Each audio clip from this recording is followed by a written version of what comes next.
અમદાવાદના Alice bridge પાસે લૂંટની ઘટના સીસીટીવીમાં કેદ થઈ છે. ધારા આંગણિયા પેઢીના કર્મચારી પાસેથી 20 લાખ રૂપિયાની લૂંટ ચલાવવામાં આવી છે. બાઇક પર આવેલા શખ્સોએ લૂંટની ઘટનાને અંજામ આપ્યો અને ફરાર થઈ ગયા. તો સમગ્ર ઘટના સીસીટીવીમાં કેદ થઈ છે. એલિસ બ્રિજ પોલીસે ગુનો નોંધી અને વધુ તપાસ શરૂ કરી છે. જે રીતે ટીવી સ્ક્રીન પર આપ દ્રશ્યોમાં જોઈ રહ્યા છો, સમગ્ર લૂંટની ઘટના સીસીટીવીમાં કેદ થઈ છે.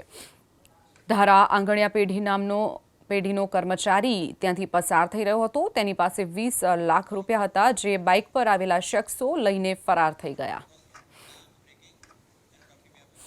વાત કરીએ ડાંગની, તો ડાંગના વઘઈમાં અનાજ ભરેલી ટ્રક ચોરીનો ભેદ ઉકેલાયો છે. સુરત એલસીબીએ ચોરીના ટ્રક સાથે 3 શખ્સોને ઝડપી પાડ્યા. અનાજનો જથ્થો વેચાય તે પહેલા જ પોલીસે કેસ ઉકેલી કાઢ્યો છે. પોલીસે 54 લાખ રૂપિયાની કિંમતનો મુદ્દામાલ જપ્ત કર્યો. આરોપીઓ સામે ઉત્તર પ્રદેશમાં અનેક કેસો નોંધાયા હોવાનું પણ ખુલ્યું છે.